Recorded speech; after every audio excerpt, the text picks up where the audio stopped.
Good morning दोस्तों। Student unique मास में आपका स्वागत है। तो आज हम पढ़ने जा रहे हैं रुक्मणी प्रकाशन का सार संग्रह भारतीय इतिहास एवं संस्कृति का 10वां पार्ट, जो कि वन लाइनर क्वेश्चन है। बहुत ही इंपॉर्टेंट क्वेश्चन दिया गया है इस बुक में। तो चलिए हम स्टार्ट करते हैं। दारासिको ने उपनिषद का अनुवाद किस नाम से कराया?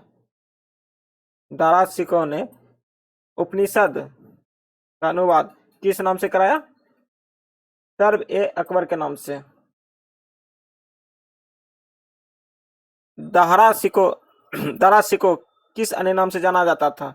उसका क्या और नाम था? शाह बुलंद इकबाल नाम था। दारासिको का अन्य नाम क्या था? शाह बुलंद इकबाल था। मुमताज महल का वास्तविक नाम क्या है? अर्जुमंद बानो बेगम। मुमताज महल का वास्तविक नाम क्या है? अर्जुमंद बानो बेगम। औरंगजेब के गुरु कौन थे? औरंगजेब के गुरु कौन थे? मीर मोहम्मद हाकिम जो थे औरंगजेब के गुरु थे। औरंगजेब के गुरु कौन थे? मीर मोहम्मद हाकिम। बीबी का मकबरा कहाँ स्थित है? बीबी का मकबरा कहाँ स्थित है? औरंगाबाद महाराष्ट्र में। बीबी का मकबरा कहाँ स्थित है? औरंगाबाद महाराष्ट्र में। मदना एवं मक्काना नामक ब्राह्मणों का संबंध किससे था? गोलकुंडा के शासक अब्दुल हसन से। मदना एवं अकाना नामक ब्राह्मणों का संबंध किससे था? गोलकुंडा के शासक एवं अबुल हसन से। मदना एवं अक्काना नामक ब्राह्मणों का संबंध किससे था? गोलकुंडा के शासक अबुल हसन से। औरंगजेब को किस स्थान पर दफनाया गया? औरंगजेब को किस स्थान पर दफनाया गया? खुलदाबाद, जो वर्तमान रोजा में है। औरंगजेब को किस स्थान पर दफनाया गया? खुलदाबाद, जो कि वर्तमान में रोजा में है। किस मुगल शासक का राज्याभिषेक 2 बार हुआ? कौन सा शासक? मुगल शासक। तो औरंगजेब का हुआ।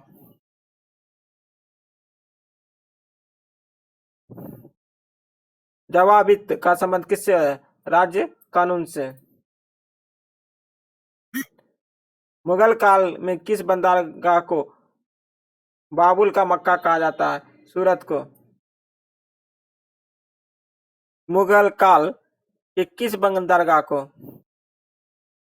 बाबुल का मक्का कहा जाता है? सूरत को। किस शासक के समय मुगल साम्राज्य की सीमाएं सबसे अधिक विस्तृत है? औरंगजेब के समय। किस शासक के समय मुगल साम्राज्य की सीमाएं सबसे अधिक विस्तृत की गई? तो औरंगजेब के समय जो है सबसे अधिक मुगल साम्राज्य की सीमा विस्तृत की गई। ईरान के शासक नादिर शाह मोहम्मद शाह किस युद्ध में हराया?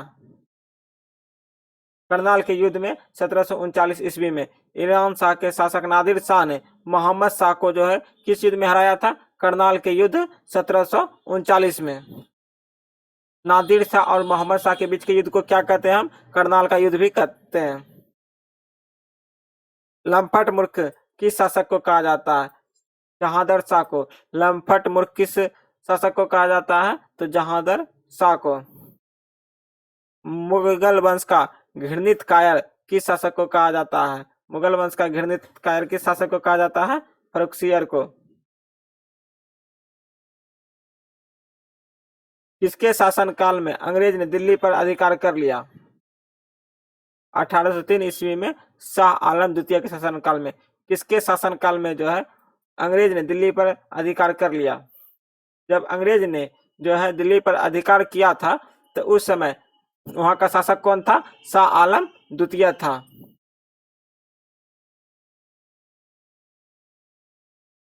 मुगल काल में मंत्री परिषद को क्या कहा जाता है?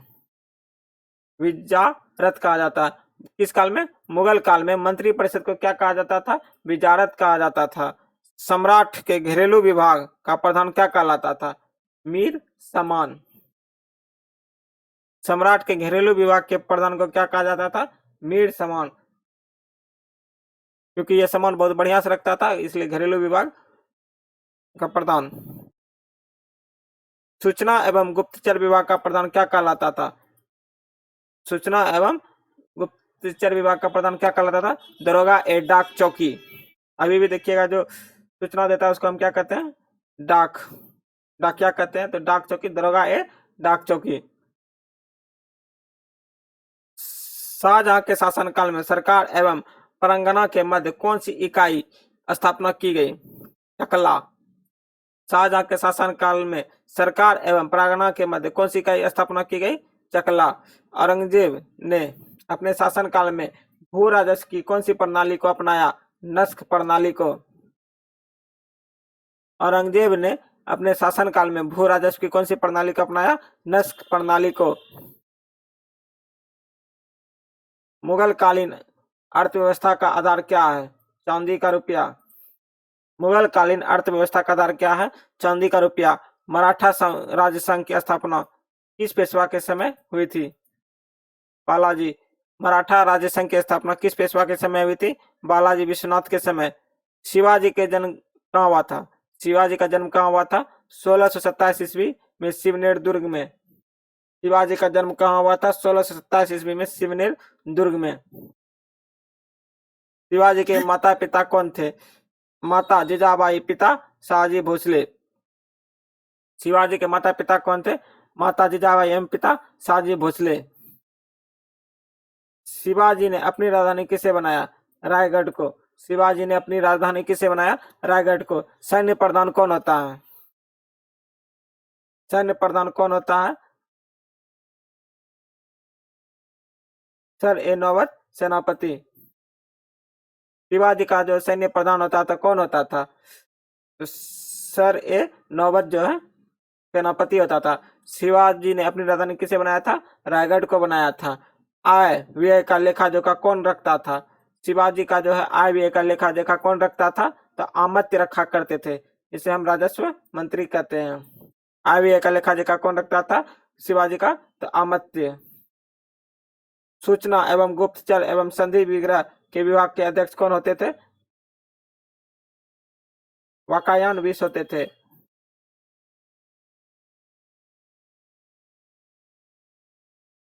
सरजमी प्रथा किससे संबंधित है? मराठा भू राजस्व व्यवस्था से। सरना जामी प्रथा किससे संबंधित है? मराठा भू राजस्व व्यवस्था से। शिवाजी को पहाड़ी चूहा या साहसी डाकू किसने कहा था? तो औरंगजेब ने कहा था। शिवाजी को पहाड़ी चूहा या साहसी डाकू किसने कहा था? औरंगजेब ने। संभाजी ने अपना सलाहकार किसे नियुक्त किया गया? उज्जैन के प्रखंड विद्वान कवि कलश को। खेरा का युद्ध किनके बीच हुआ? 1707 ईस्वी में साहू एवं ताराबाई के बीच हुआ। खेरा का युद्ध किनके बीच हुआ? 1707 ईस्वी में साहू एवं ताराबाई के बीच हुआ। पालखेरा का युद्ध किनके बीच हुआ? तो पालखेरा, पाल का खेरा कब हुआ? 1728 ईस्वी में बाजीराव प्रथम एवं निजाम मुल्क के। पानीपत का तृतीय युद्ध किनके समय हुआ? 1761 ईस्वी बालाजी बाजीराव के समय। पानीपत का तृतीय युद्ध किसके समय हुआ? 1761 बालाजी बाजीराव के समय। द्वितीय आंग्ला मराठा युद्ध कब हुआ? द्वितीय आंग्ला मराठा युद्ध कब हुआ? तो 1803 ईस्वी में 1805 ईस्वी तक जो हुआ। द्वितीय आंग्ला मराठा युद्ध किसके बीच हुआ? तो 1803 से लेकर 1805 तक। तृतीय अंग्रेज और मराठा के बीच युद्ध कब हुआ? तो 1816 ईस्वी में और 1818 के बीच में। इसको कौन सा युद्ध बोला जाता है? तृतीय आंग्ला मराठा युद्ध, जो कि 1816 से लेकर 1818 में हुआ था। कितने साल हुआ था? 2 साल हुआ था। और द्वितीय भी कितना हुआ था? 2 ही साल हुआ था, 2 साल। ग्वालियर राजा की स्थापना किसने की? जीवाजी राव सिंधिया ने। ग्वालियर राज्य की स्थापना किसने की थी? जीवाजी राव सिंधिया ने। किस इतिहासकार ने पानीपत की लड़ाई को स्वयं देखा था? काशीराज पंडित ने। किस इतिहासकार ने पानी की लड़ाई को स्वयं देखा था? काशीराज पंडित ने। हवा महल कहाँ स्थित है? जयपुर में। हवा महल कहाँ स्थित है? जयपुर में। चेतक घोड़े किससे संबंधित है? राणा प्रताप से। चेतक घोड़े किससे संबंधित है? राणा प्रताप से। सबसे पुराना वाद्य यंत्र कौन सा है? सबसे पुराना वाद्य यंत्र कौन सा है? वीणा।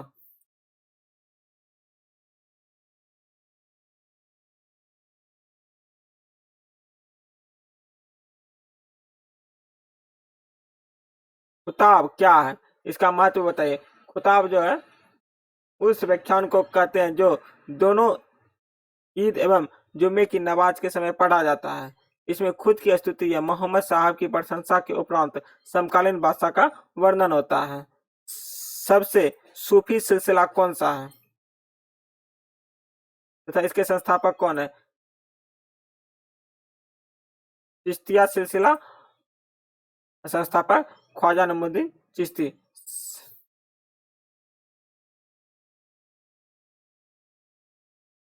सबसे प्रथम सूफी सिलसिला कौन सा था? इसके संस्थापक कौन थे? चिश्तिया सिलसिले और संस्थापक ख्वाजा नईमुद्दीन चिश्ती। बुद्ध का मौलिक नाम क्या है? सिद्धार्थ। देखिए इसको याद रखना है।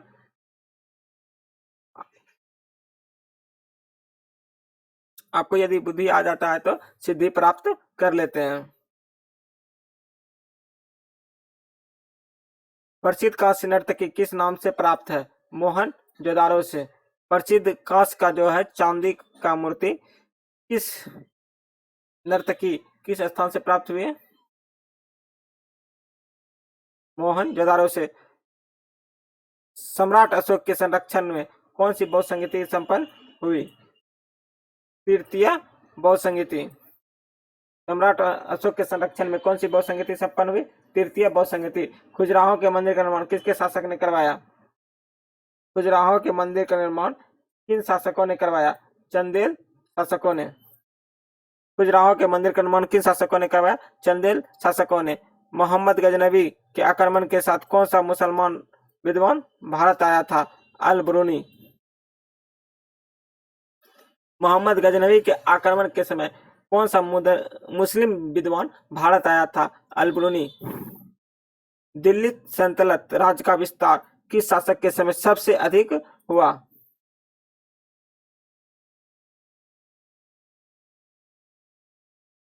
मोहम्मद बिन तुगलक के शासनकाल के समय में।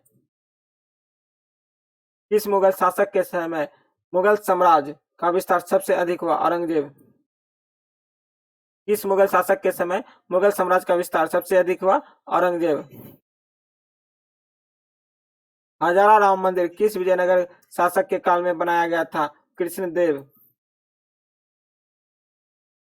किसके शासनकाल में मुगल चित्रकथा अपने चरमोत्कर्ष पे था? तो जहांगीर के शासनकाल में जो है मुगल चित्रकला अपने चरमोत्कर्ष पर था।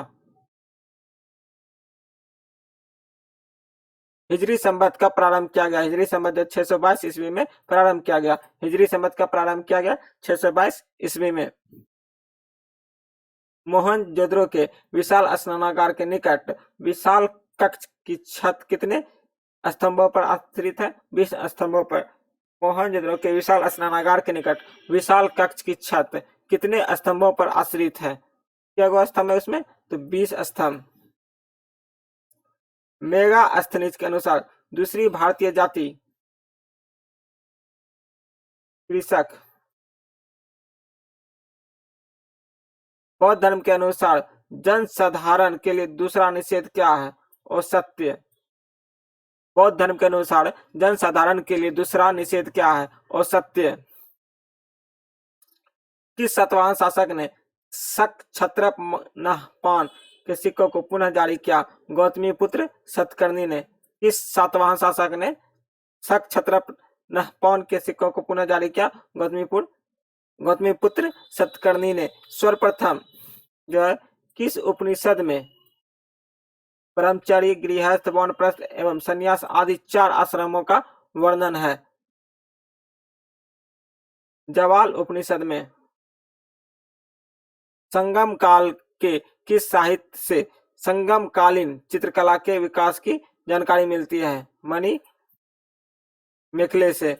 संगम काल जो है संगम काल चले जाइए और किस साहित्य से जो है संगमकालीन चित्रकला के विकास की जानकारी मिलती है? तो मणि मेखला से मिलती है। अकबर ने दस्तूर उल अलम की घोषणा कब की गई? 1582 ईस्वी में। अकबर ने दस्तूर उल अलम की घोषणा की 1582 ईस्वी में। शाहजादे के रूप में शाहजादा का क्या नाम था? जब शाहजहां जो है शाहजादा था तो उसका नाम क्या था? खुर्रम नाम था।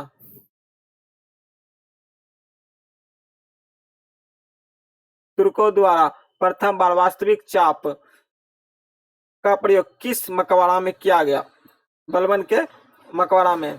तुर्कों द्वारा प्रथम वास्तविक चाप का प्रयोग किस मकबरा में किया गया? तो बलबन के मकबरा में किया गया। ऋग्वेद का छठा